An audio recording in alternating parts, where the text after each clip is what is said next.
헌금을 헌금 생활을 하는지 어떻게 헌금을 운영하는지 이런 기초적인 부분에 대한 안내를 잘 받으시기가 어려웠던 것 같아요. 그래서 어떻게 돌아가고 있는지 우리 교회의 전체적인 재정과 헌금이 어떻게 돌아가고 있는지에 대해서 재무부와 더불어서 알려드릴 수 있는 기회가 이제 이 안식학교 시간으로 저희가 정해지게 되었습니다.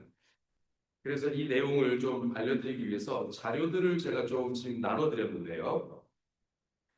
먼저 11조와 헌금이라고 하는 쭉 한 12가지의 항목으로 쭉 나열된 내용을 좀 보시겠습니다.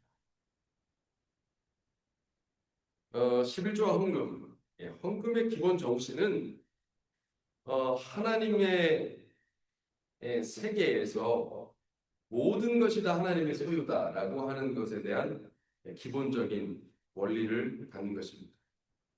네, 사실 어제 저녁에 저희가 말씀을 나누면서도 땅에 있는 모든 땅과 땅에 있는 모든 것이 하나님의 소유다라는 것을 명확하게 할 필요에 대해서 다시 한번 강조를 했었죠.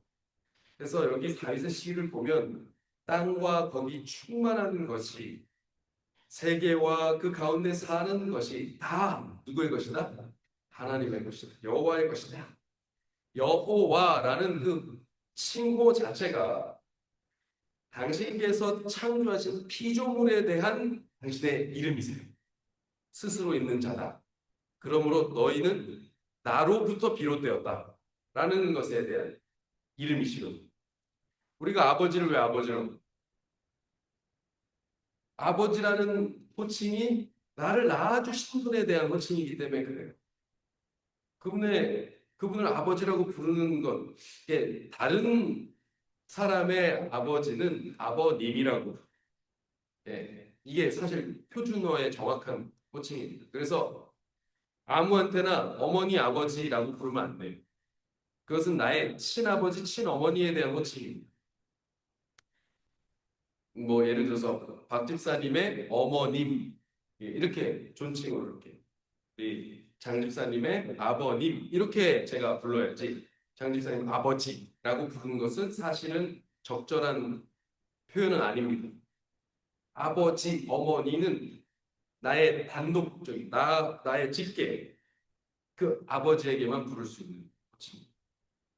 이처럼 여호와라는 호칭은 우리 믿는 백성들에 있어서 피조된 백성들에게 있어서 유일한 호칭이 전적으로 소속되고 소유된 백성의 호칭입니다.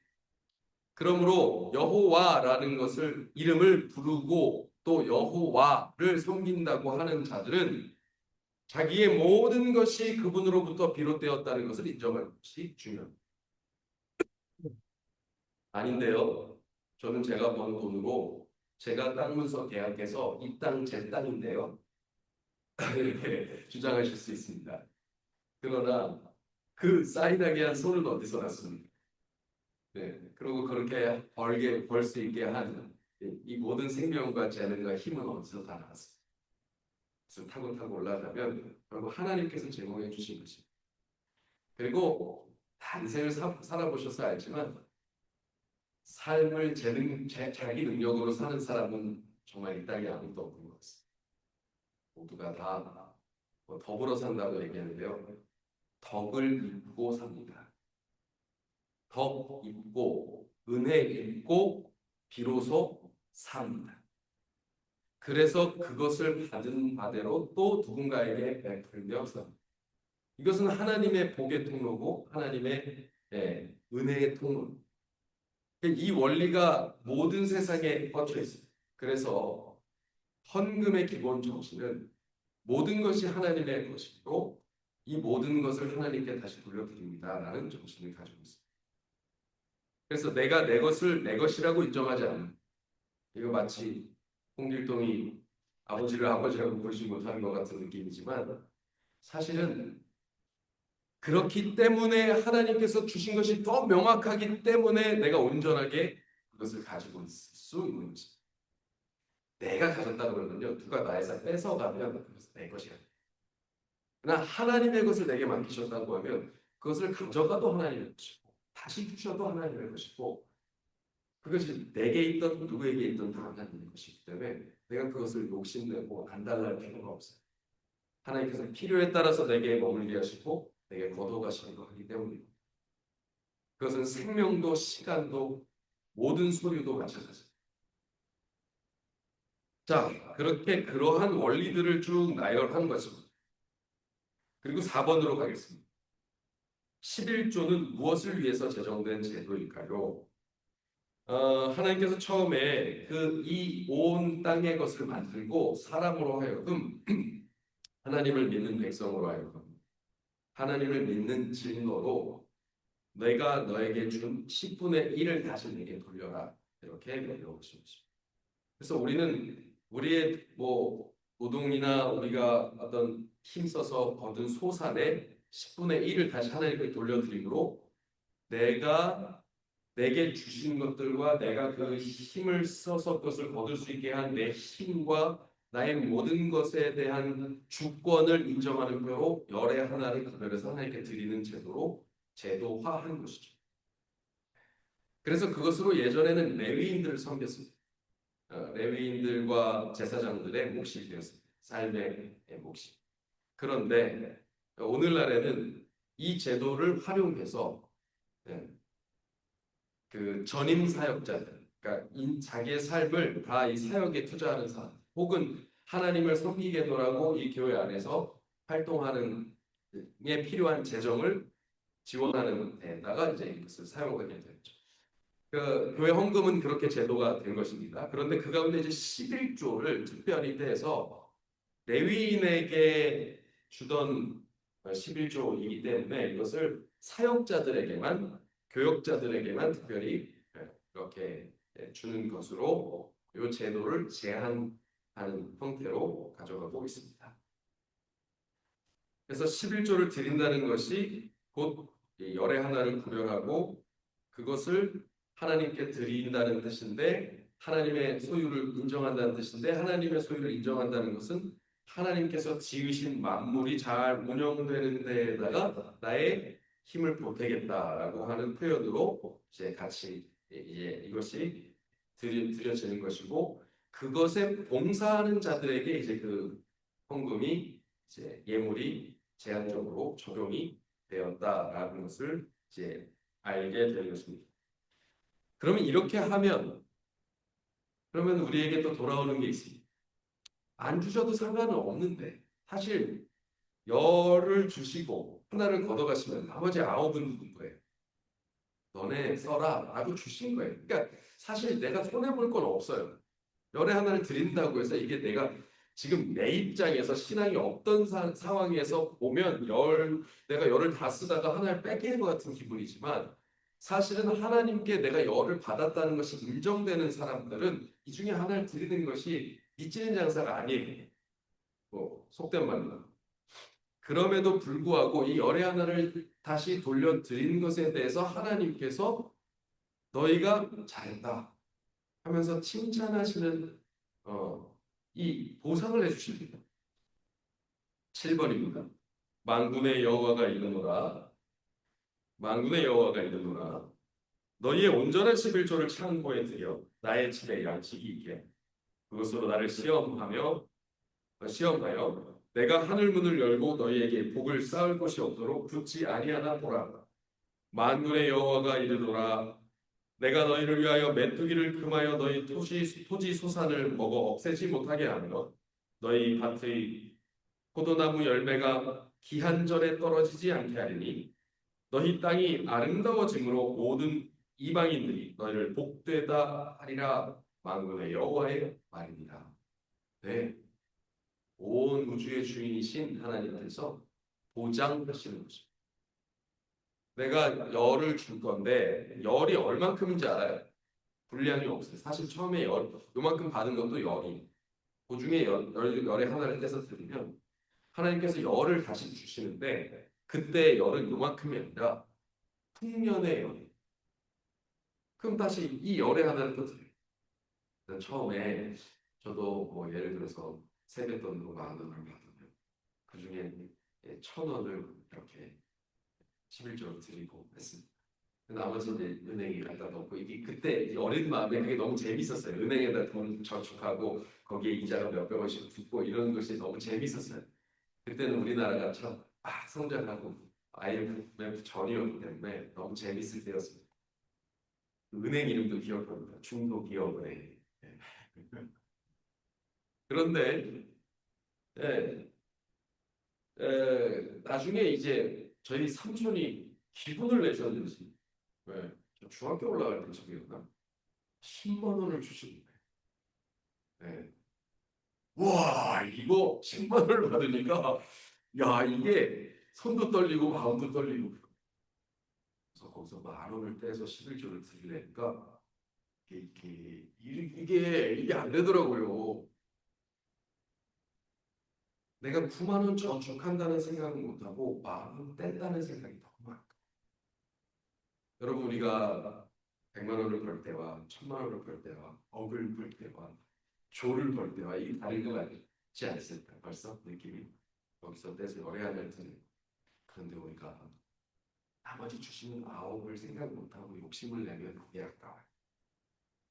11조를 드릴 때 하나님께서 주시는 이 열의 아홉의 분량은 점점 더 풍년이 되어간다는 사실에 대해서 약속하고 계십니다. 이것이 절대로 상하지 않고 해함을 입지 않겠다. 너희가 넉넉하고 주변에서 볼 때에 복 받은 백성이구나 하고 우리에게 하시겠다 약속하신 분. 이 헌금을 통해서 11조를 통해서 복을 받은 체험을 하신 분들, 이게 사실 목회자들은 늘 그만큼이기 때문에 특별히 더 뭐 이런 것들은 사실 없었는데 사업하시는 분들이나 특별한 재정들을 이렇게 벌게 되신 분들이 이 체험을 하시면서 하나님께 대한 신앙이 부쩍 성장하시는 것을 여러 번 케이스를 보게 돼요. 어떤 분들은 미리 11조를 내세요. 저는 나는 미리 낼 겁니다. 근데 좀 진짜 큰 액수였어요. 근데요 연말에 따져보니까 그걸 다 버셨대요. 넘치게 버셨다. 근데 제가 이런 말씀을 드리면 약간 속물처럼 얘기하는 것 같은 느낌이 들 때가 있습니다만 이것은 사실 체험적인 것이죠. 그렇기 때문에 이걸 뭐 제가 어떻게 뭐 줄여서 얘기할 수도 늘려서 얘기할 수도 없어요. 그분들의 간증은 그대로 전한 것입니다. 실제로 경험하신 분들이 그것에 대하여 간증하신 내용을 전해드렸습니다. 자, 그래서 결국 11조는 하나님께서 우리에게 주신다는 것, 그것을 명확하게 인식하는 것입니다. 9번에 보면 한 사람이 두 주인을 섬기지 못할 것이다. 한 사람 속에 두 마음을 품게 되면 이것은 온전하지 못한 상태가 되고 그 사람은 결국 그 집중되지 못한 삶에 바람에 나는 겨와 같이 흩어지게 될 것입니다. 어떤 삶을 살면서 집중하지 않는 것은 사실은 사치입니다. 아주 집중해서 열심히 해도 그 삶이 잘 사라질까 말까인데 뭔가에 자꾸 기웃거리면 그 사람은 정말 사람다운 삶을 살기가 어렵습니다.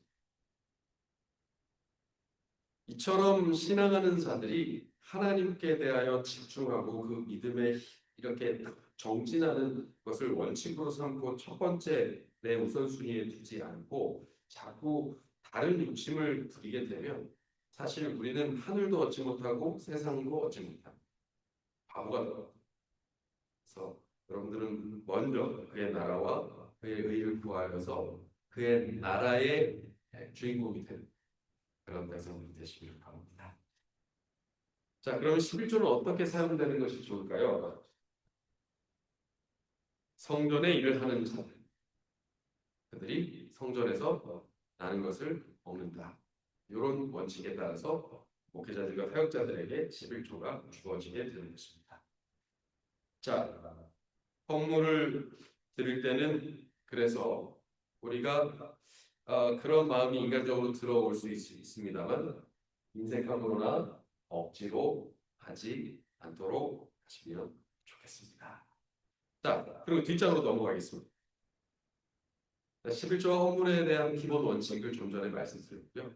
그 다음 이제 헌금의 종류에 대해서 이 위쪽이 좀 잘렸습니다. 이 인쇄가 제가 이 A4를 기준으로 이렇게 문서를 제작했었나 봐요. 렌터지를 뽑히니까 잘렸습니다. 근데 여기는 다 나와 있었다. 헌금의 종류. 크게 우리는 지금 합회 헌금, 교회 헌금으로 크게 두 가지 분류로 나누어서 우리 재림교회는 헌금을 하고 있습니다. 첫 번째 합회 헌금은요, 11조입니다. 11조는 이제 이걸 내는 즉시 우리 교회로 저축이 되는 것이 아니라 이것이 입금한과 동시에 송금을 합니다. 합회로 송금을 해요. 그 금액 그대로를 송금합니다. 그러면 합회가 다 각 교회의 11조들을 취합해서요. 각 교회에 파송한 목회자들에게 뭐 소위 호봉수대로 쫙 나눠주게 됩니다. 그리고 한국은 그런 경우가 별로 없는데 미국은 풀타임, 파트타임 이렇게 해서 좀 차등이 있기도 합니다. 그래서 그렇게 맞게 이제 각 사역자들의 목회자의 급여를 지원하고 선교사들을 지원하고 합회 그 중에 일부를 또 연합회 그리고 대총회로 올려서 운영하는 자금으로 사용하게 됩니다. 그리고 특별 선교비도 좀 사용하는 경우가 있습니다. 그리고 합회헌금의 두 번째 합회헌금은 안식일학교 헌금입니다.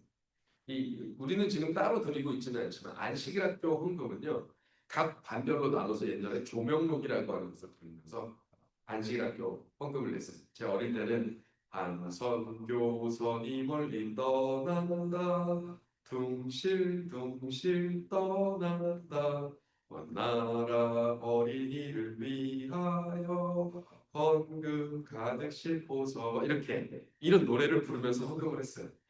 세계 각처에 아직 복음을 알지 못하고 정말 어렵게 신앙하고 있는 사람들을 지원하기 위해서 세계 선교 헌금으로서 이 안교 헌금이 들어집니다.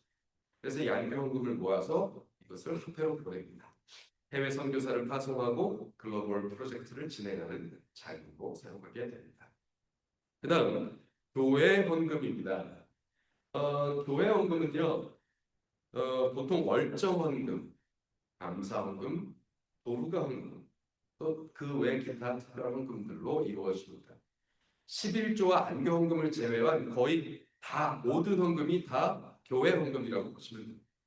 그 중에 교회 운영에 필요한 헌금들을 주로 어디서 재원을 충당하냐면 월정 헌금이라는 것과 그리고 감사 헌금이라는 것으로 충당을 합니다. 그래서 이 월정 헌금은 교회 운영에 필요한 1년 예산을 짜는데 기초가 돼요. 그래서 월정, 나는 한 달에 얼마씩 내가 교회에 헌금을 하겠습니다라고 월에 금액을 정하는 금액을 개인이 하시면 그 서약서를 받아서 그 예산 총액을 가지고 그 한 해의 예산의 기준을 삼습니다. 그래서 교회가 그때그때 돈이 없으면 못 쓰고 있으면 쓰고 이렇게 하는 게 아니라 계획적으로 사업의 계획을 짜서 거기에 필요한 재정의 예산을 짜고 그것을 예산대로 집행하는 그런 체계적인 운영을 하기 위해서 이 월정 헌금이 필요한 것이죠. 그래서 우리는 이제 일반적으로 다른 교회들은 아마 그냥 이렇게 그때 헌금을 내시는지도 모르겠습니다. 재림교회는 이 월정 헌금이라는 것이 있어가지고 그날에 이렇게 드리는 헌금도 물론 뭐 드릴 수 있지만 그 정해진 금액들을 이렇게 마치 어떤 조직의 회비처럼 이렇게 드려지게 됩니다. 수입의 한 20분의 1 정도를 그래서 권장을 하고 있습니다. 그렇게 하면 이제 본인의 생활에도 규모가 생기는 거죠. 내가 이 정도 헌금을 11조를 떼고 그다음에 10분의 20분의 1 그러니까 11조의 절반 정도를 또 이렇게 해서 교회 재정으로 드리고 뭐 이렇게 하는 계획을 세워놓으면 내가 보통 한 10분의 8 정도를 가지고 생활을 할 수 있겠구나 규모를 이렇게 세우는 거예요. 나머지 부분을 또 다른 헌금이나 다른 어떤 재정 지원이나 내가 누군가를 돕는 금액으로 사용하게 하는 것이죠. 유대인들의 같은 경우에는 11조를 하나님께 돌리고 또 다른 11조를 떼어서 다른 사람들을 돕는 일에 사용한다고 합니다. 그러니까 이런 개념으로 생각하시면 되겠습니다. 우리는 교회 다 같이 헌금을 모아서 그것으로 지역사회 사업도 하고 선교 사업도 하면서 그것을 사용하는 것으로 하기 때문에 그렇습니다. 감사헌금 이것이야말로 정말 편차가 큽니다. 어떤 일이 내 삶에 벌어졌을 때 보통 이 감사헌금을 드리거든요. 그리고 뭐 매주가 감사해서 드리는 분들도 계십니다만 어쨌든 이것은 재정이 픽스된 것은 아닙니다. 그래서 이것은 매해의 평균을 잡아서 예산에 이제 교회 예산에 운영 예산에 이렇게 반영을 하고 합니다. 그다음에 도루가 헌금은요 부재 헌금입니다. 여기 이제 표기된 도루가 헌금은 부재 부호 헌금입니다. 그래서 이것은 교회 자체적으로 누군가를 지역 사회의 어려운 사람들을 돕기 위해서 사용하는 것이죠. 그 외에 특별헌금으로 건축헌금, 장학헌금, 또 특별 행사, 뭐 어린이 성경학교라든지 어디 선교 여행을 간다든지 할 때 특별하게 헌금을 하는 헌금들도 있습니다. 그럼 이 헌금은 어떤 원리로 이루어질까요? 성경은 하나님의 백성들이 하나님의 성전을 조직하고 유지하고 운영하는 데 필요한 물적, 인적 자원에 대한 책임을 나눠 가지며 하나님의 나라의 원리를 실행할 수 있도록 이렇게 권하고 있는 것이죠. 그것이 헌금의 원리입니다. 십시일반이라고 하죠. 다 같이 한 숟갈씩 떠가지고 밥그릇 하나를 만들어 주는 것입니다. 그렇게 하면 일시십반 나는 한 숟가락만 퍼서 이렇게 보았는데 결국은 나에게 열 밥그릇의 축복이 돌아온다라는 원리를 하나님께서 헌금의 원리에 숨겨 놓으신 것입니다. 대림교회는 그 헌금 제도가 매우 건전합니다. 조직 자체의 부강과 번영, 큰돈 지읍시다. 우리가 부자가 됩시다. 그리고 어떤 개인이 내가 이것을 가지고 착복해가지고 부자가 돼야지 이것을 또 세습시켜서 해야지라고 하는 것에 전혀 그런 일을 할 수 없도록 투명하게 운영이 되고 있습니다. 맹목적 수금의 어떤 그런 내용이 아니라 성경의 원리와 실제적 필요에 따른 하나님 나라의 그 어떤 사업의 촉진, 각 성도들의 믿음이 이 헌금을 통해서 성장할 수 있도록 돕는 제도로서 이 청지기 제도로 운영되고 있는 것입니다. 그래서 매해 연말이 되고 연초가 되면 재정 보고를 하고 예산을 계획을 세워서 직원에서 그것을 인준하고 전체 교회 앞에 성도들이 보실 수 있도록 발표도 하고 그래서 투명하게 운영하고 있다. 두 번째로 때때로 인사행정적 그러니까 집사의 직분을 드리고 장로의 직분을 드리고 어떤 중요 직책에 이렇게 임명할 때 이 출석, 교회 출석과 이 헌금 생활을 건강하게 하고 있는지 건전하게 하고 있는지는 그것의 기준이 될 수 있습니다. 이제 우리 교회 같은 경우에는 예배소 집회소로 아주 작기 때문에 한 사람이라도 더 봉사하실 수 있도록 집사의 직분을 드리고 이미 이렇게 했습니다만 이제 앞으로는 이런 기준에 부합하는 분들이 집사의 직분을 가지실 수 있도록 왜냐하면 이래야 본이 돼요. 신앙에 헌신하고 신앙의 교회를 정말 내 마음으로 몸으로 또 내 재정으로 이렇게 헌신하는 분들이 애정을 가지고 있는 교회 집단이어야 그 집단이 튼튼해지고 외부에서 어떤 분들이 오시던 간에 그런 좋은 본을 받고 또 영향을 받고 또 우리 그 기초가 흔들리지 않을 수 있게 되는데 이게 액수의 크고 작음이 아닙니다. 정확하게 헌신하는 원칙을 삶에 두고 있느냐 안 두고 있느냐의 문제. 하나님의 것을 인정하고 하나님의 소유다라고 하는 나도 하나님의 소유다라는 것을 인정하는 그 원칙이 서 있느냐 안 서 있느냐의 문제이기 때문에 교회 중요 직책에는 반드시 이 생활을 성실하게 하는 분들이 자리를 잡으실 수 있도록 그렇게 하는 원칙이 있습니다. 충성적인 태도의 기초 지표가 되는 것입니다. 자, 그럼 개인 내용 전체는 정말 새 보고 자료로서 여러분들에게 다 나눠줘서 내가 한 해 동안 헌금한 내역을 다 살펴보실 수 있고요. 또 전체 교회가 재정 운영의 수입과 지출을 어떻게 했는지에 대해서도 또 살펴보실 수 있도록 교회 전체 교회에 발표합니다. 이렇게 해서 깨끗하게 운영되고 있다라는 내용입니다. 자, 지금까지 청지기 세미나는 이렇게 간략하게 마쳤습니다. 헌금은 때때로 이제 말씀드리기 불편한 부분이 없지 않아 있습니다. 저도 이것을 말씀드리기까지 고민을 많이 했고 또 교회 수뇌부에서도 지도부에서도 이 부분을 많이 고민하셨어요. 성도들에게 어떻게 알려드리는지. 그러나 분명한 헌금의 원칙은 말씀드려야 된다라는 것이 제 생각이었고요. 그래서 지금 이 시간에 알려드렸습니다.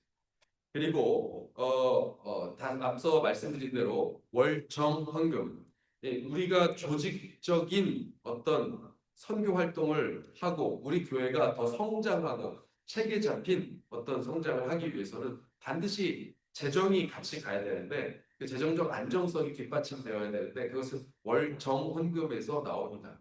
그래서 이 월정 헌금을 매해 약정하는 것이 우리 재림교회의 기초적인 아주 보편적인 원칙입니다. 그렇게 해서 운영을 하고 있습니다. 네. 월정용 회사 이게 연초에 맞습니다. 연초에요. 네, 연초에 하고 매 연초에 합니다. 그런데 저희는 안 했어요. 다들 부담을 가지실 것 같고 그래서 이제까지 안 해왔고 그래서 올해 하지 않았습니다. 그런데 여러분들에게 이것을 지금이라도 저희들이 같이 동참하실 수 있도록 이 서약서를 마련을 해뒀습니다. 저 뒤쪽. 그래서 마음이 동하시는 분들께서는 여기 동참해 주시고 그리고 내년부터는 더 체계적으로 잘 될 수 있도록 여러분들의 마음을 준비해 주시면 좋겠다 생각이 듭니다. 지금부터라도 이 헌금에 동참을 하시면 우리 교회는 이제 앞으로 남은 중하반기의 모든 사업에 대해서 다시 한번 저희가 재검토를 할 수가 있게 됩니다. 그리고 내년의 계획은 정말 체계적으로 짜여질 수 있게 되겠죠. 그래서 여러분들이 이 헌금에도 동참해 주시기를 부탁을 드립니다. 자, 여기까지 우리 헌금 세미나, 청지기 세미나를 마치도록 하겠습니다. 혹시 질문 있으신 분 계신가요? 요즘 저희 가정을 위해서 다들 너무 많이 기도해 주시고 또 염려해 주셔서 감사합니다. 근데 이게 감사하면서도 송구스럽기도 합니다. 사실 한국에서 목회할 때 이렇게까지 동정과 연민을 받아본 일이 별로 없습니다. 네, 제가 오히려 기도해드리고 축복해드리고 품어드리고 그렇게 해야 할 터인데 제가 오히려 많은 분들의 염려의 대상이 되어서 죄송합니다. 오늘도 사실은 저희 집사람이 주중에 입술이 푸더니 저도 오늘 입술이 붓었어요. 이게 이 고된 삶이 참 실제 저의 삶이기도 하기 때문에 어쩔 수 없기도 합니다. 근데 이런 상황들을 또 좀 얼마나 더 겪어야 할까? 이런 고민이 조금 깊어지는 한 말씀이 제게 묵상이 되었습니다. 먼저 하나님의 말씀 열왕기하 2장 19절로 22절의 말씀을 보겠습니다. 죄송합니다. 제가 오늘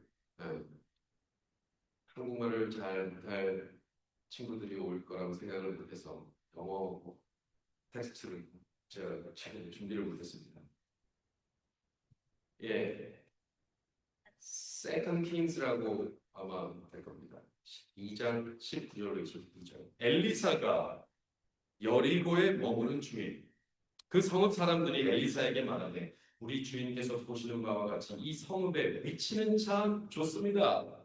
그런데 물이 나쁨으로 토산이 익지 못하고 떨어집니다. 엘리사가 이르되 새 그릇에 소금을 담아 내리고 가져오라 하매 곧 가져오지라. 엘리사가 물 근원으로 나아가서 소금을 그 가운데 던지며 이르되 여호와의 말씀이 내가 이 물을 고쳤으니 이로부터 다시는 죽음이나 열매 맺지 못함이 없을지니라 하셨느니라. 아니 그 물이 엘리사가 한 말과 같이 쏟쳐져서 네, 이르렀다. 이 말씀. 여러분 구약의 선지자를 대표하는 사람이 누구죠? 여기서 이제 문제를 내면 엘리사라고 말씀하실 분들이 계실 것 같아서 여러분들 괜히 부끄러워하지 마시라고 제가 미리 말씀드릴게요. 엘리야. 예. 그래서 구약을 통칭하는 말이 뭐예요? 먼저는 누구? 모세. 그리고 엘리야. 모세와 엘리야 하면 뭐예요? 율법과 선지자 그리고 구약 성경 전체를 통칭하는 뜻이 됩니다. 구약 선지자를 대표하는 그 이름 엘리야 그리고 그가 승천을 하게 되죠. 그리고 남겨둔 제자가 누구예요? 바로 엘리사입니다. 불병거를 타고 엘리야가 승천을 했어요. 그러자 그가 남긴 영감을 상징하는 그 두루마기, 겉옷 그것을 들고 돌아와서 그 선지자의 사명을 이어가려고 하는 인물이 바로 엘리사입니다.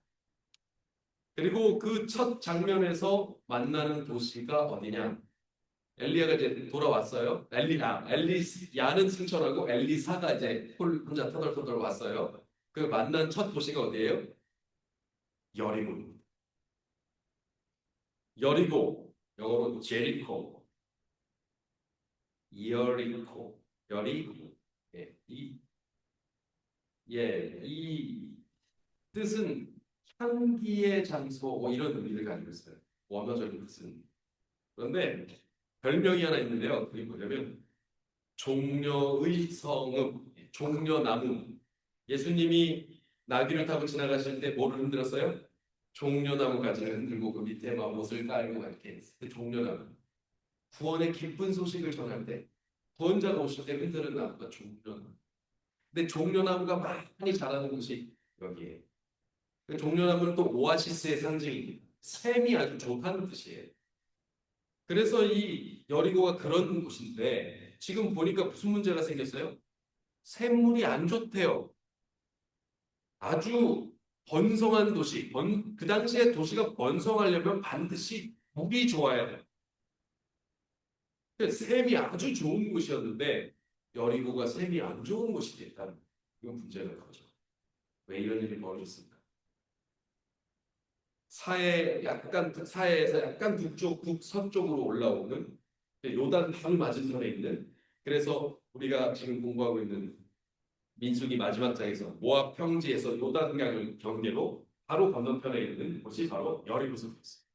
건너자마자 처음으로 이스라엘 백성들이 마주하였다 여리고.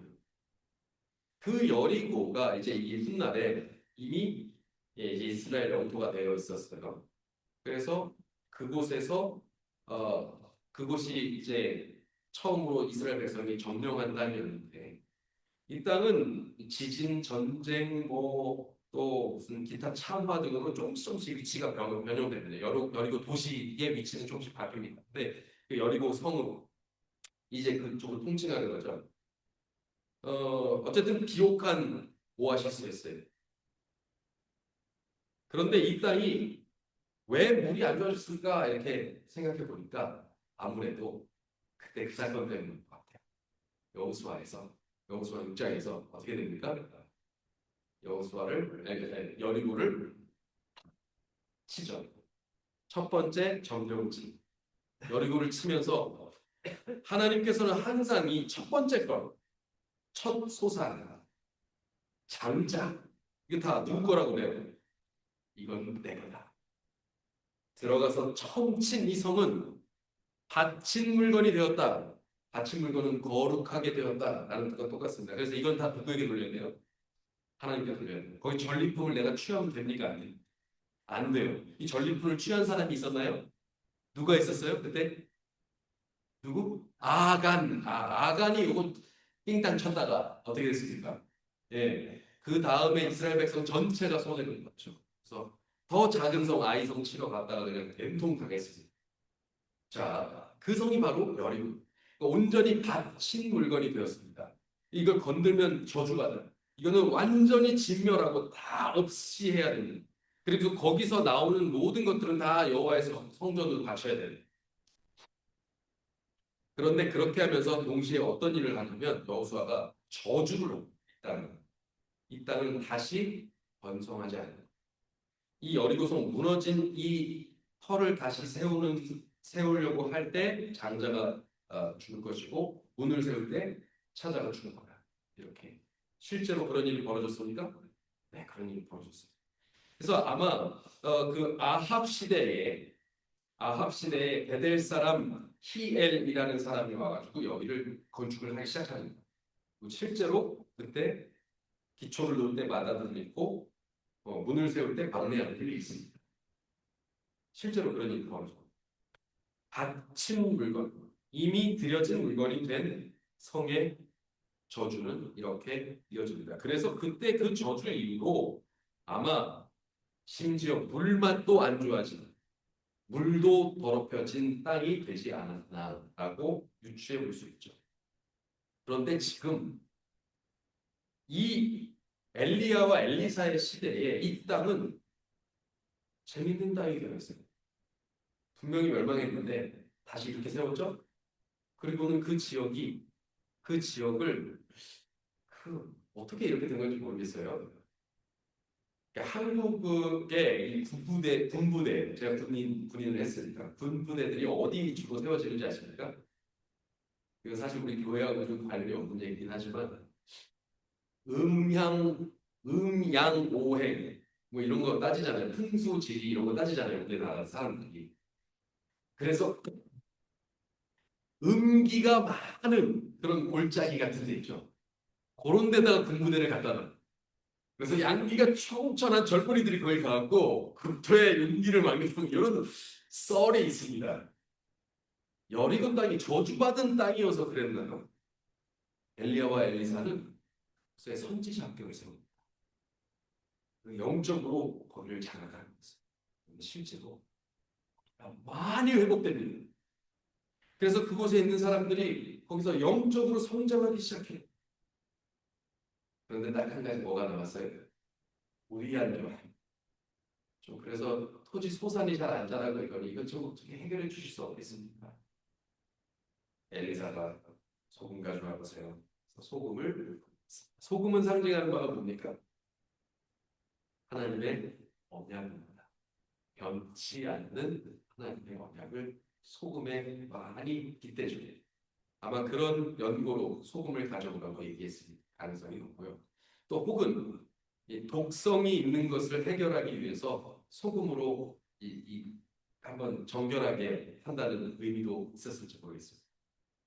어쨌건 사람의 능력도 소금 성분의 영향도 초월한 하나님의 능력이 그 샘에 임하여서 그 언약이 임하면서 샘은 깨끗해졌습니다. 그래서 그때로부터 그 이후로 이 여리고가 회복되어서 예수님 당시까지 그 성들이 유지가 되는 것입니다. 예. 여리고 성은 그렇게 해서 번성합니다. 여리고 성에 유명한 사람 있습니까? 예수님 당시에 여리고 성하고 엮인 사연이 많아요. 예루살렘에서 여리고로 가는 길에 강도당한 선한 사마리아인 이야기가 바로 등장합니다. 그리고 여리고 성에 또 누가 살았어요? 예? 세리장 삭개오가 거기 살았어요. 네. 네. 자, 아무튼 그렇습니다. 그래서 이때 이후로 성읍 전체가 더 푸르고 비옥하게 됩니다. 그런데 이 저주받은 땅이 회복한 이야기는요, 요 다음에 이어지는 이야기 때문에 더욱 대조되면서 마치 역전하는 기사로 더 강조가 됩니다. 자, 이 기사를 잘 보겠습니다. 바로 이어지는 내용입니다. 2장 22절까지 읽었죠. 23절에 엘리사가 이제 어디로 갑니까? 거기서 베델로 올라가더니, 그러니까 베델이 가까운 지역이에요. 여리고에서. 예, 베델이 가까운 지역이에요. 그래서 여리고를 재건한 사람도 베델 사람 히엘이었습니다. 가까운 데서 한 거예요. 그가 길에서 올라갈 때 작은 아이들이 이 성읍에서 나와 그를 조롱하며 이르되 대머리여 올라가라, 대머리여 올라가라. 우리 교회 대머리가 있으신가요? 안 계신 것 같아요. 우리 교회는 또 안 계시네. 교회마다 계신데 제가 어느 교회 갔더니 집회를 하려고 그러는데 미국의 한 교회입니다. 아니 한 스님이 앞에 나와서 경배한 찬양을 인도하고 계신 거예요. 하더니 머리를 깨끗하게 밀고 오신 것입니다. 예, 교인들 미국에는 이렇게 밀고 계신 분 꽤 많아요. 한국에는 이 스님들하고 헷갈리니까 교회 안에서 잘 그렇게 나눠 가발을 쓰시거나 뭐 그냥 계셔도 머리를 좀 밀고 남겨서 이렇게 덮으시거나 이렇게까지 싹 밀지는 않으시는데 미국의 한 교회들은 싹 미시더라고요. 그러니까 이상하게 스님이 앞에 나와서 찬미를 부르고 계신 것 같은 그런 기분이 들었는데요. 대머리가 올라가라. 이게 사실 남자의 자존심인 이 머리카락에 있다고 하는 말이 있어서 이 탈모에 굉장히 신경을 쓰시는 분들이 많은데 대머리라고 부르는 건 정말 기분이 많이 상했을지도 모르겠어요. 안 그래도 기분 나쁜데 왜 그런지 아세요? 항상 스승이신 엘리야와 비교가 됩니다. 엘리야는 1장 8절에 열왕기상 1장 8절에 보면요. 엘리야는 털이 많은 사람이라 이렇게 돼 있어요. 이 털이 세아르라는 단어인데 이게 사실은 머리털입니다.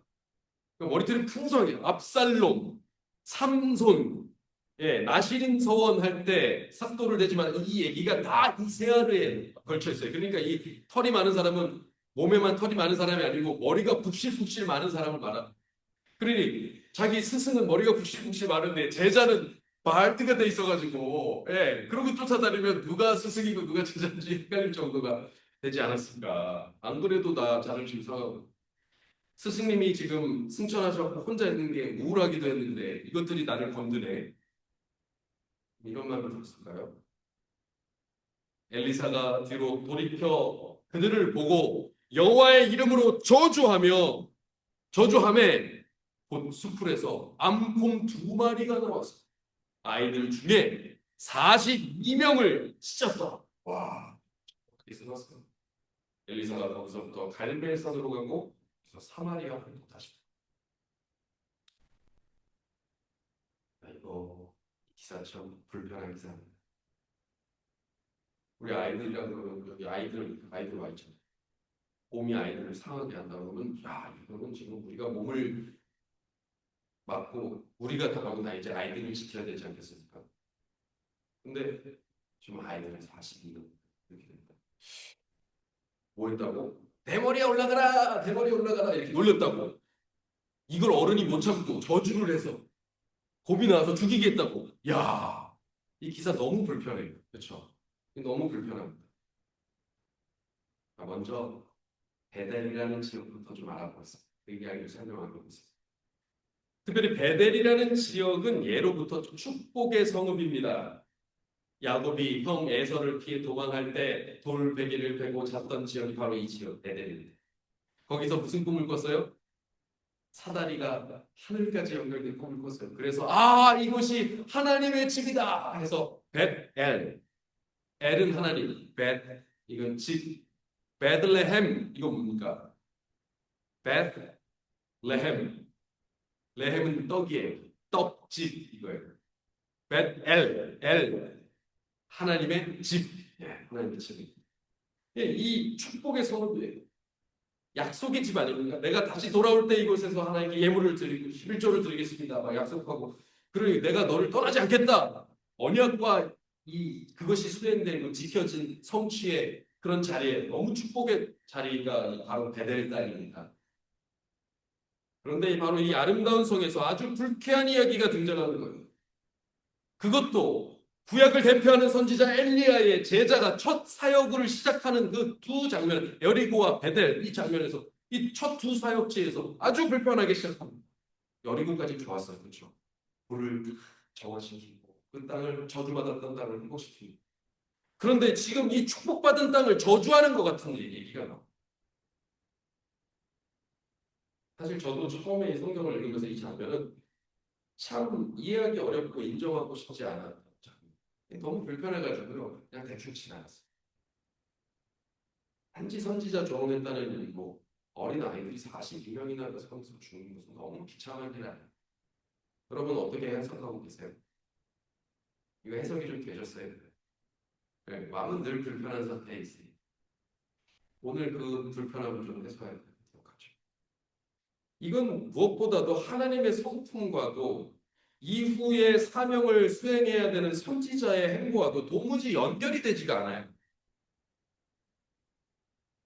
하루에 18만 5천의 그 대군을 물리칠 정도의 능력 있는 선지자가 고작 자기 뭐 머리 하나 돌렸다고 해가지고 애들을 야, 이걸 또 허락하시는 하나님은 또 야, 이거 연결이 안 되는 거죠.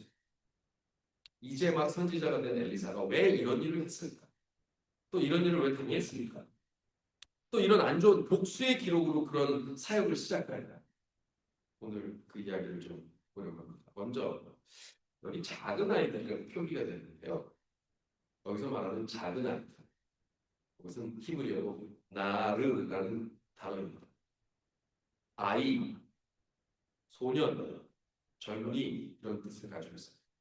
그런데요, 성경에 소년이라고 표현하는 단어들이요, 소년이 아니더라고요. 장성한 압살롬을 부르는 다윗도 그것을 나르, 왕의 신복들을, 왕을 수행하는 수행인들을 보통 뭐라고 하면 이 나르라고 합니다. 그러니까 이것은요, 단순히 실제로 여호수아를 부를 때도 여호수아가 벌써 출애굽해서 나올 때 이미 40이 넘은 사람인데 그를 뭐라고 불러요? 소년이라고 불러요. 네. 그러니까 이 단어는 나르는 꼭 뭐 10대 금방의 10살 금방의 어린 아이들을 얘기하는 게 아니고 성경에서 아이라고 할 때 그 문맥상 정말 한 아이가 보리떡 5개와 물고기 2마리 가지고 있었잖아. 이게 진짜 그 정황상 정말 아이인 것이 아니면 이들은 대부분 청년들, 청장년. 노인에게는 이런 표현을 쓰진 않아요. 그러나 청장년급들은 다 40대까지 쓰다니까요. 다. 그리고 왕의 신복이면요, 꼭 나이가 젊으리라는 보장은 없습니다. 여러분, 왕의 내관들이 다 젊은 사람이에요? 아니에요. 상체 이렇게 부를 때 보면은 나이가 지긋한데 수염만 없는 분이 나와서 전하 하는 경우가 있죠. 죄송합니다. 그러니까 여기서 말하는 나를 작은 아이들이라는 말은 그 성의 젊은 패거리들이 때를 지어 나왔다라는 것을 유추해 볼 수 있게 하는 거죠. 우르르 나와가지고 선지자를 둘러싼 거예요. 그 지금으로 말하면 젊은 이렇게 떡대가 이렇게 좋은 사람들 뭐 이렇게 둘러싼 거예요. 그러니까 우리가 생각했던 대머리 올라가라 이런 게 아니에요. 대머리 너도 올라가. 대머리 너도 올라가. 이건 전혀 다른 느낌. 그래서 무엇을 상징하는데? 베델이 그 축복받았던 도시가 철저하게 타락한 도시가 되었다는 증거입니다. 남북으로 갈라진 상황에서 북방 이스라엘의 수도는 어디였냐면 우리가 잘 아는 사마리아, 세겜입니다. 세겜. 지금의 우리가 아는 사마리아. 근데 그 사마리아는 정치적 수도였다면 영적 수도로 삼은 곳이 어디냐면 바로 베델이에요. 그래서 여로보암, 이 르호보암, 그 솔로몬의 아들 르호보암이 정치를 잘못해서 나라가 갈리는데 그때 10지파, 유다와 베냐민을 제외한 나머지 10지파를 쑥 끌고 올라간 게 누구냐면 바로 에브라임, 요셉 지파 출신의 여로보암이었어요. 하나님께서 그에게 복을 주십니다. 이렇게 해서라도 지켜라. 내가 너에게 복을 주마. 네가 번성하게 해줄게. 약속을 해줄 수 있어. 그런데 여로보암이 이게 안 믿어집니다. 그래서 꼼수를 씁니다. 이에 계획하고 두 금송아지를 만드는 우리에게 말하기를 너희가 가지는 예루살렘으로 가자. 여러분 유다 민족, 이스라엘 백성은요, 절기를 수행하는 백성. 그러니까 그 절기를 수행하기 위해서 매해 몇 번씩 어딜 찾아가야 돼요? 예루살렘을 찾아가야 돼요. 그런데 예루살렘은 유다 땅에 있어요. 그러니까 이스라엘 열 지파의 백성들이 자꾸 예루살렘을 자꾸 왔다 갔다 거리면 마음이 자꾸 예루살렘 유다 쪽으로 기울 수 있는 확률이 생기니까 내 정치적 입지가 약해질 것 같은 거예요. 그러니까 영적 수도를 따로 세우고 제사장 지파, 제사장의 엘리에셀과 이다말의 계열이 아닌 다른 일반 레위인들이 각 지파별로 지역에 흩어져 있었잖아요. 지금 어저께 배웠죠? 민수기에서 48개 성읍에 흩어져 있었잖아요. 그들 중에 일부를 그냥 취해가지고 네가 제사장 노릇을 해 하고 임의로 산당을 세워서 거기에서 수행하게 하고 거기다가 하나님의 단을 갖다 놓은 것이 아니라 뭘 갖다 놨어요? 금송아지를 갖다 놨어요. 이스라엘아, 이는 너희를 애굽 땅에서 인도하여 올린 너희 신이라. 여호와를 금송아지로 바꿔서 이거 언제 있었던 일이에요? 모세가 십계명 받으러 올라갔다가 그때도 아론이 빚어서 만들었던 금송아지 사건 기억나시죠? 그 일을 다시 반복한 거예요. 절대 해서는 안 됩니다. 그래서 십계명을 직접 새겨주신 십계명이 깨질 정도의 엄청난 사건이 벌어졌는데도 정신 못 차리고 또 일을 한 겁니다. 이 사람이 정치적이 되고 눈이 멀면 이렇게 돼요.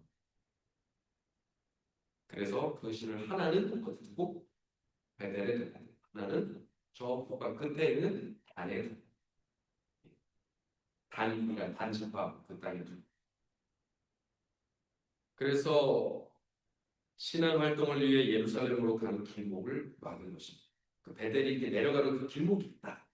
예루살렘으로 가는 길목 딱 막아서 거기까지만 가. 그 이상까지만 막은 거예요.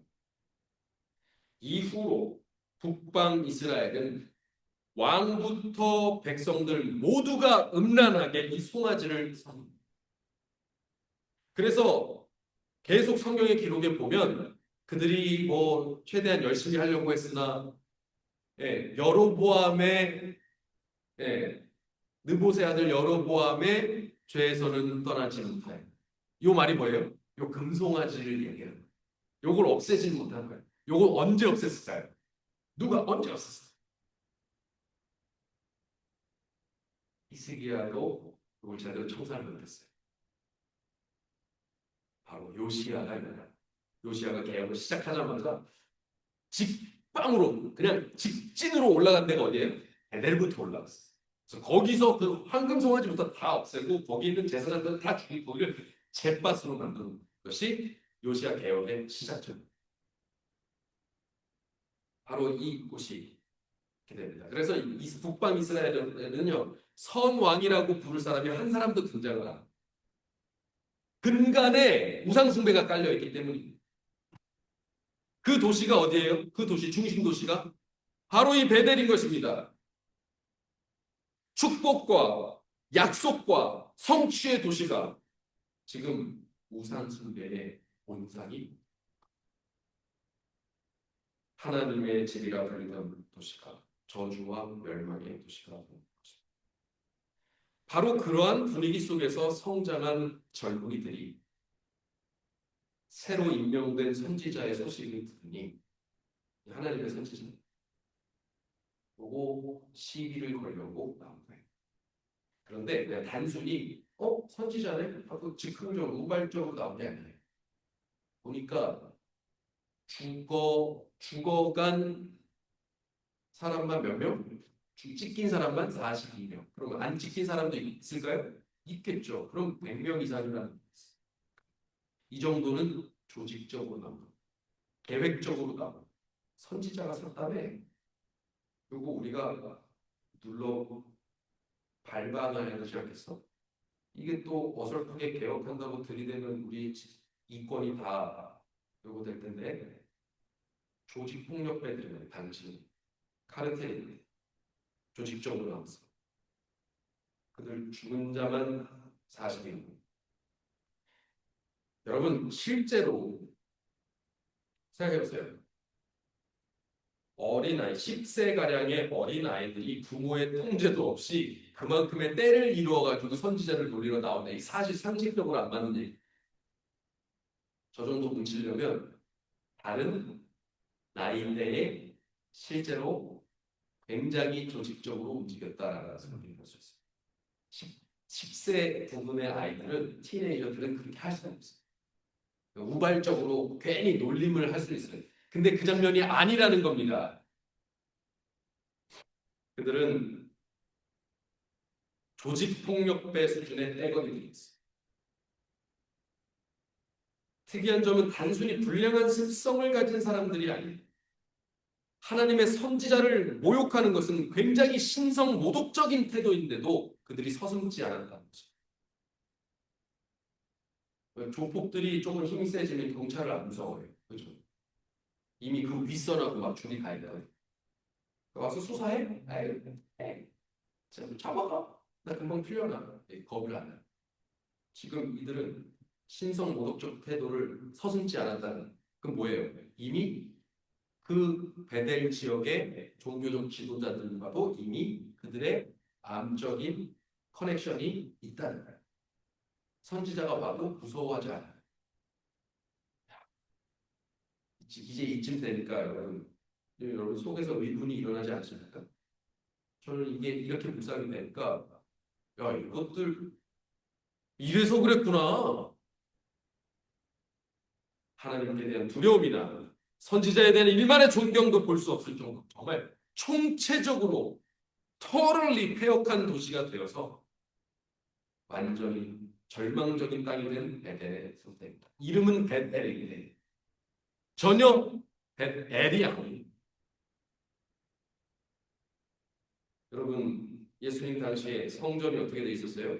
시장터가 돗대기 시장이 돼 있었죠. 내 아버지 집은 만민이 기도하는 집이다. 그래서 예수님께서 멈추셨죠. 지금 엘리사가 기뻐하고 있는 거예요. 하나님의 집이 더 이상 하나님의 집의 이름값을 못하고 있으니 거기부터 개혁하러 올라간 것입니다.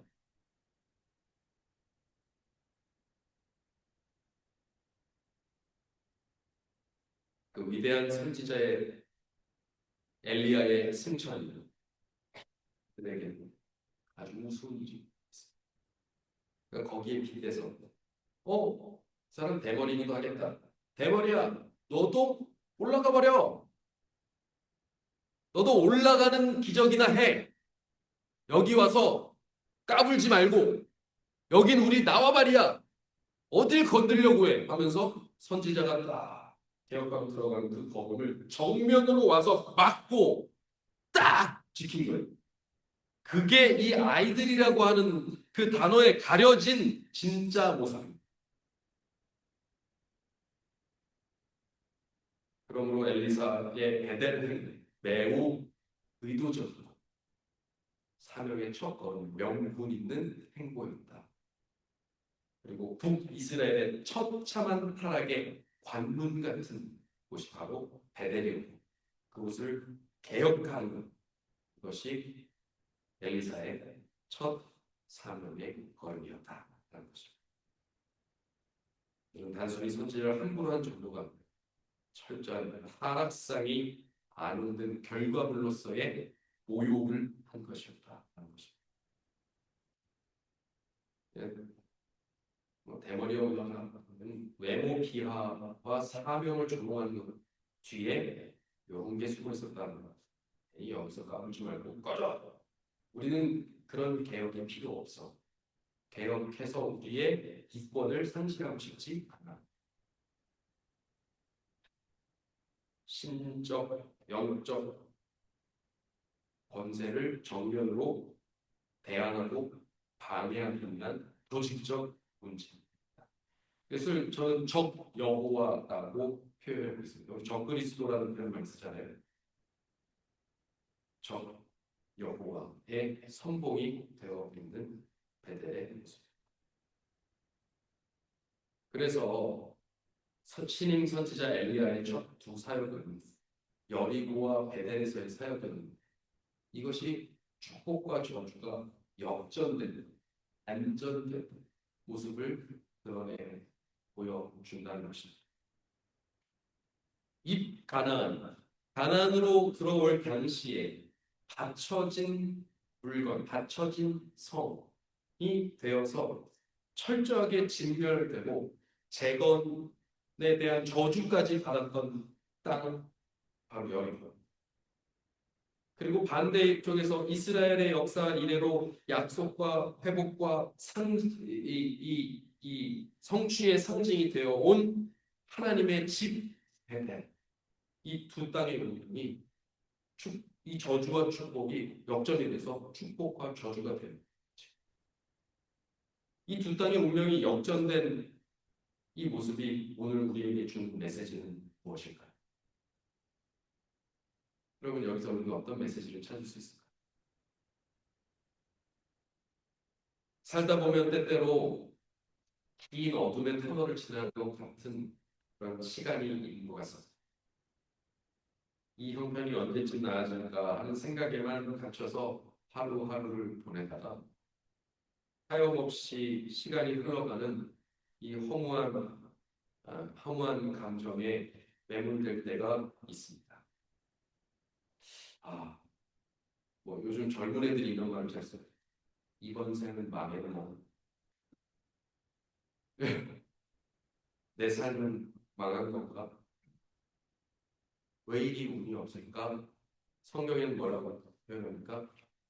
나는 저주를 받았나?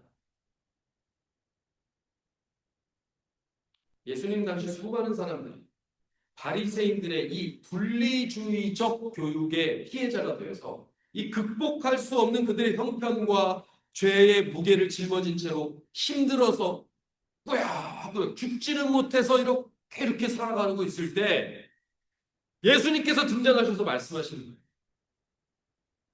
수고하고 무거운 짐진 자들아, 다 내게로, 내가 너희를 쉬게 하리라. 입술 퍼진 사람, 어깨에 굳은 사람, 무릎 쩔뚝거리는 사람, 뼈가 다 돌아가지고 제대로 걷기도 힘든 사람, 이가 다 망가져서 뭘 먹기도 어려운 사람, 내가 너희를 안식에 들어가게 해주고 백성을 위로하시는 예수님. 여러분, 십자가 일주일 전에요. 일주일 전, 십자가 일주일 전, 그때 잃어버린 아브라함의 자손 한 사람 건져보겠다고 그 버려졌던 땅, 그 저주받았던 땅, 그래서 일반적으로는 돌아 지나가는 땅을 들어 지나가셔야겠더라라고 말씀하시면서 거기를 통과하시면서 삭개오를 만나서 구원하셨던 예수. 너무 위로가 되지 않으세요? 오늘 그 예수님이 나의 인생 역전시켜주러 이 자리에 오셨습니다. 나는 저주받은 것 같고 긴 어둠의 터널 지나는 것 같은데 지금 그게 다가 아니다. 내 삶은 다 썩은 물 같은데 뭐 토산이 잘 자라지 않는 것 같고 풍요롭지 않은 것 같은데 거기 소금 언약 들고 예수님 찾아오실 것입니다. 죄에 종된 상태에서 벗어나기를 바라지 않는 우리의 그 삶을 청산해주세요. 부패하고 부도덕한 것에 빠짐으로써 성품이 너무 타락하여서 악에 집착하고 그것을 버리고자 하지 않았던 삶. 이게 익숙해지는 게 참 무서운 거예요. 나쁜 거 알면서도 거기에 계속 집착하고 살았다는 거예요. 요거를 버리라고 하면 요게 또 버리면 내가 또 없어질 거예요. 그러니까 못 버려요. 나쁜 걸 알면서. 이런 과거를 빨리 청산합니다. 복음을 논쟁과 조롱거리로 삼고자 하는 사람들의 영향력에서 벗어나야 해요. 그리고 비아냥거리고 난 믿는다는 사람은 다 여기 사는 것이 똑같아. 이런 말에 휩쓸리지 마십시오. 죄가 망쳐놓은 지긋지긋한 이 결과물 속에 사느라 허우적되지만은 그럼에도 불구하고 끝내 이런 것으로부터 벗어나고 이런 것으로부터 회복되고자 노력하기를 멈추지 않는 그런 삶을 살기로 결심한 우리에게 희망의 메시지가 있습니다.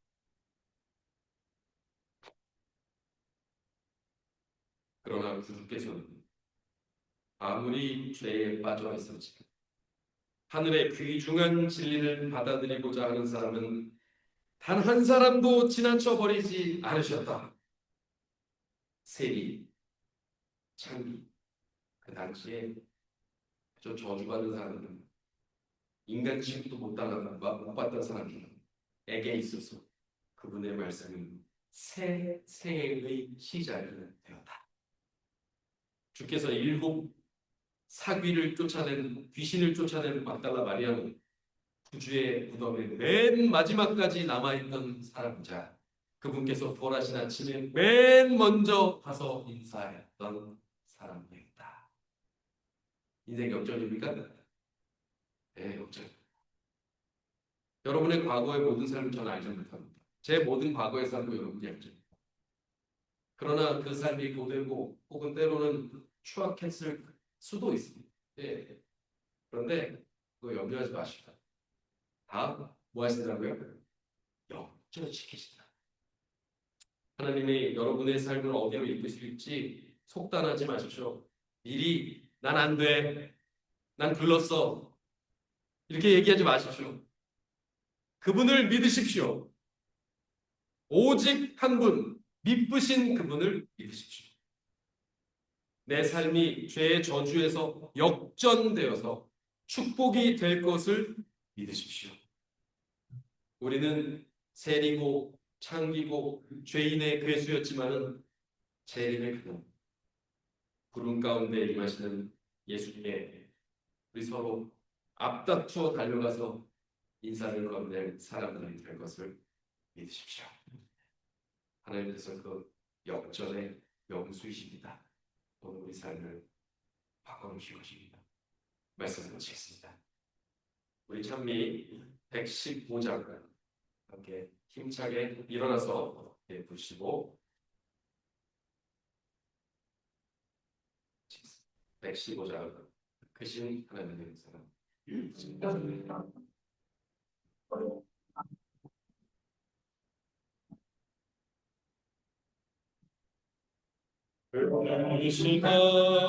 하나님의 사랑 날로다가 용문하네 저 높고 높은 거를 넘어 이 낮고 낮은 땅 위에 죄진 영혼 구하러 그 아름 고래사 마목제사 봐주셔서 용서하시네 늑회신 하나님의 사랑 나 증명 못하며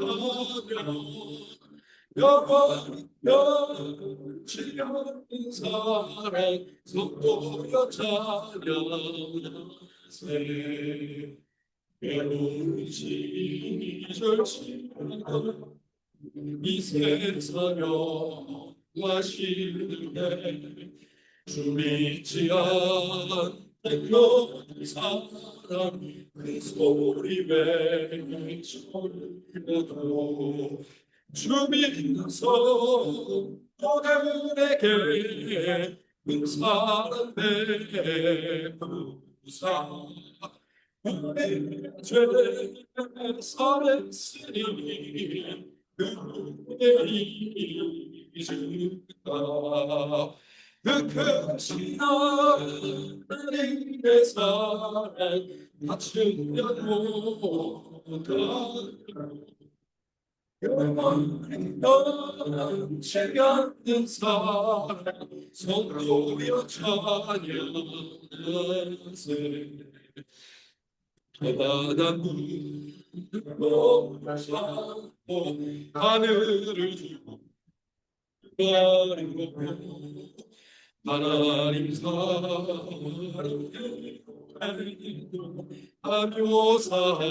하며 살 수 없겠네 하나는 그 사랑을 그어진 가슴 저 높은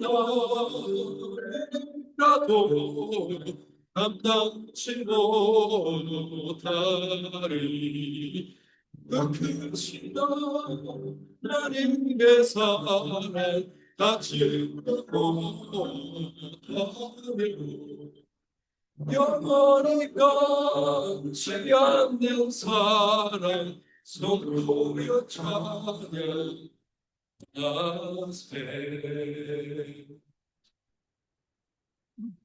괴로운 시절 다 지나고 이 세상의 여와는 시들겠지만 주님이 약속하신 그 언약의 나라는 이 땅에 마침내 임할 것을 믿습니다.